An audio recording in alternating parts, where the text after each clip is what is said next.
कंस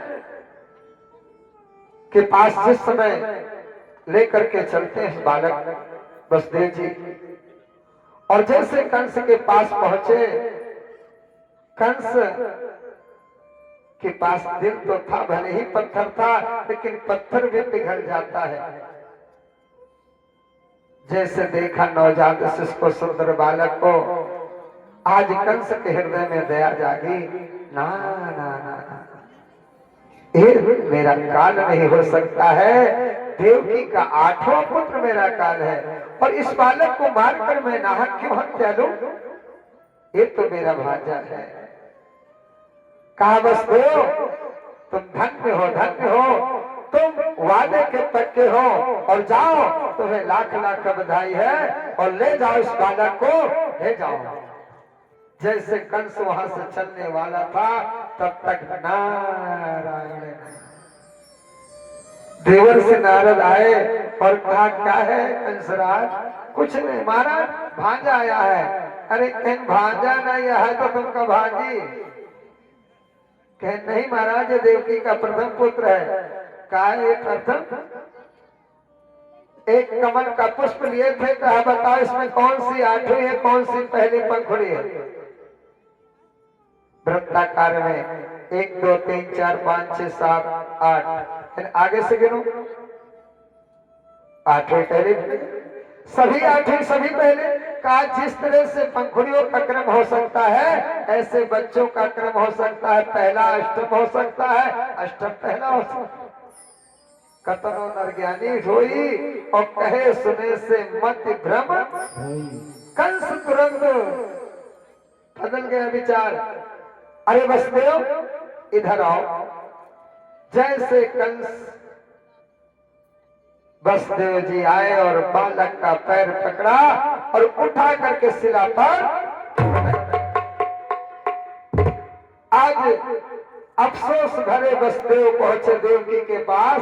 अरे कहा देवकी, कंस तो मेरे पुत्र को छोड़ दिया था, लेकिन ना जाने देवर से नारद को क्या मिला, मेरे बालक की हत्या करवा करके। आज देवर से नारद वहां पहुंचे वसुदेव देवकी के पास। कहा मेरे को दोषारोपण दिया जा रहा। हाँ प्रभु, फिर क्या सोचा जाए? आखिर तुमको उस बालक की हत्या करा के आपको क्या मिला?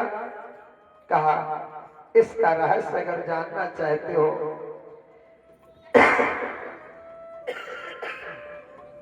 एक कंस निर्मल आत्माओं की जब हत्याएं करा गया, ऐसे निर्मल आत्माओं की जब अपने नवजात शिशुओं की हत्या करेगा, जब 7 बालकों को ये मारेगा, तो इस कंस का पाप घट अति शीघ्र भर जाएगा, और 8वें गोलोक में रहने वाले वो नारायण शीघ्र ही पृथ्वी पर अवतार लेंगे। इसका पाप घट शीघ्र भर जाए, ये प्रबंध में चाहता हो कि अब देर ना हो, और कहां तक इंतजार किया जाएगा, इसलिए व्यवस्था की गई है। आज देवकी जो है, धीरे पहले बालक को अर्पण करने के बाद कंस ने वसुदेव देवकी के पैर की बेड़ी, हाथ की हथकड़ियां खुलवा दी, और कहा प्रतिबंध इतना है कि मथुरा की जेल से बाहर आपको नहीं जाना है, जब तक 8वां पुत्र जन्म ना ले। उसी दिन से पर कोई दुर्व्यवहार ना किया गया, बड़े आराम से रहते हैं, और धीरे धीरे करके 6 बच्चों को कंस तक पहुंचा दी। और 6 बच्चों की जब हत्या कर दिया, तो आज उस मैया का हृदय रो उठा, और रो रो करके प्रभु से प्रार्थना करता है। आज रो रो करके प्रभु से ढेर करती है देवकी कि दीनानाथ दीना बंधु हो कब भैया, दीनानाथ दीना बंधु हो कब भैया।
मथुरा नगरिया देवतियो मथुरा नगरिया देवतियो रे सावरिया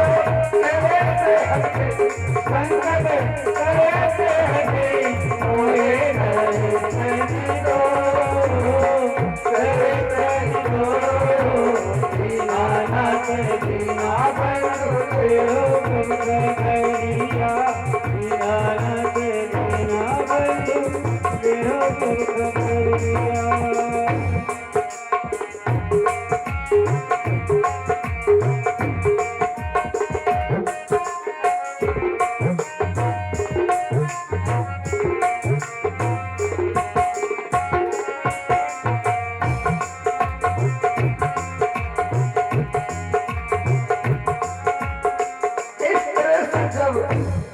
आज भारत की नारी रो करके और जिसमें देवकी ने रो रो करके प्रभु से ढेर किया तो पृथ्वी मां कांप उठी और जा करके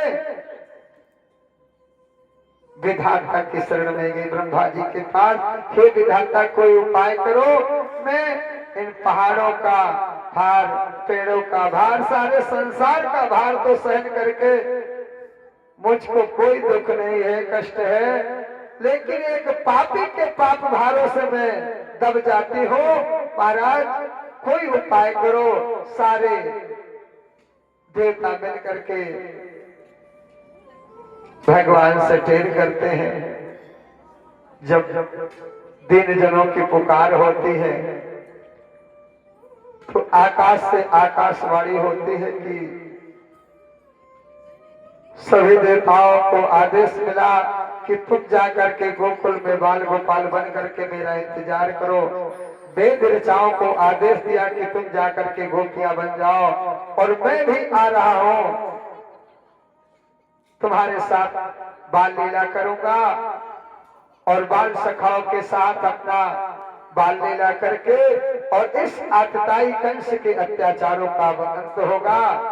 और आश्वासन दिया कि तुम जा करके मेरा इंतजार करो, मैं भी आने वाला हूँ। और महामाया को आदेश दिया कि देवकी के सातवें गर्भ में जो बालक है उसको उठा करके रोहिणी के गर्भ में प्रवेश करो। और इधर जैसे सातवां गर्भ नष्ट हुआ, एक घोष सूचना मिली, कंस ने वसुदेव देवकी को तनाही जेल दे दिया। और कुछ दिन के बाद जब आठवां बालक गर्भ में आया, शरीर की कांति बढ़ती गई, शरीर का तेज बढ़ता गया।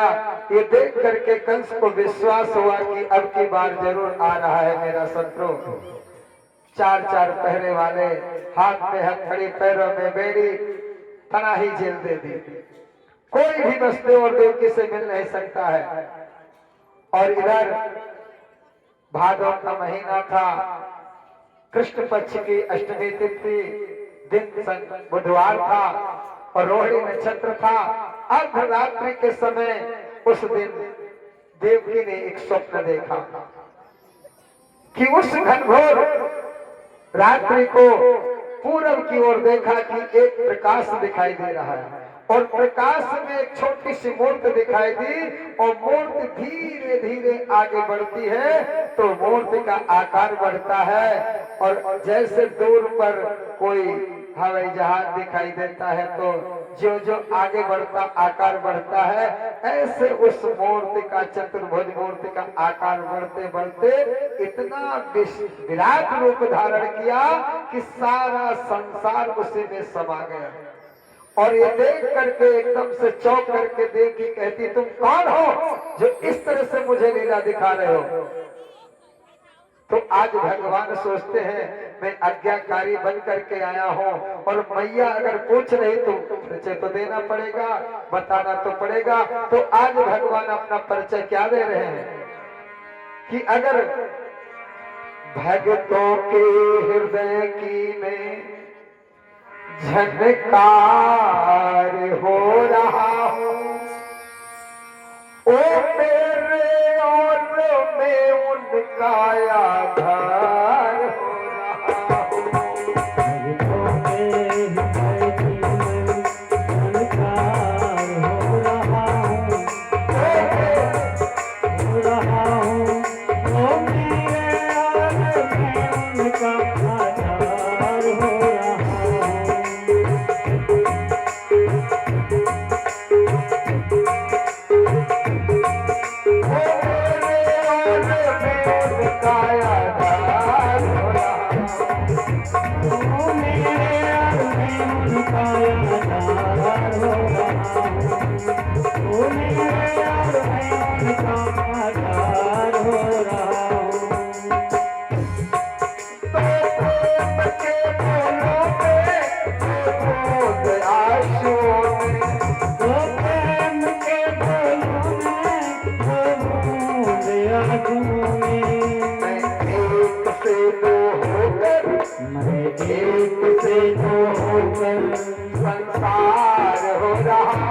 संसार हो रहा, ओ मेरे और में उनका यादार हो रहा, ओ मेरे और में उनका यादार हो रहा, ओ मेरे और में उनका आधार हो रहा।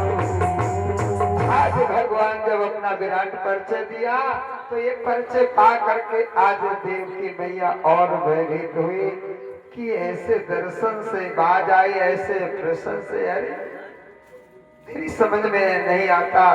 तो आंख बंद कर लिया, देव की मौन हो गई। ये देख करके भगवान समझ गए मेरा विराट परिचय पा करके माँ घबरा गई है और इसको स्पष्ट बताना होगा कि ये मैं कौन हूँ। आज भगवान और सरल करते हैं कि अगर नहीं समझ नहीं हो तो मैं बता रहा हूँ कि मैं कौन हूँ। मैं क्या हूँ फिर बतलाता हूँ, मैं आज बांसुरी वाला हूँ। मैं क्या हूँ फिर बतलाता हूँ, मैं आज बांसुरी वाला हूँ।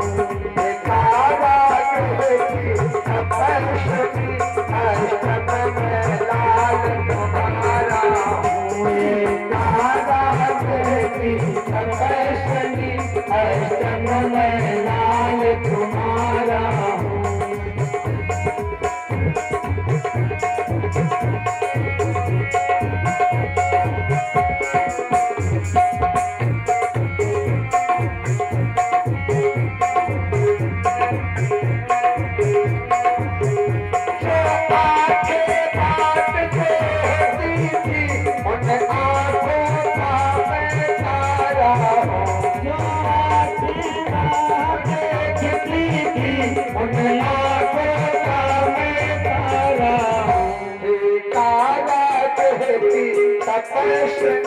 अष्टम में लाल तुम्हारा की तपस्वी अष्टम में लाल तुम्हारा हूँ।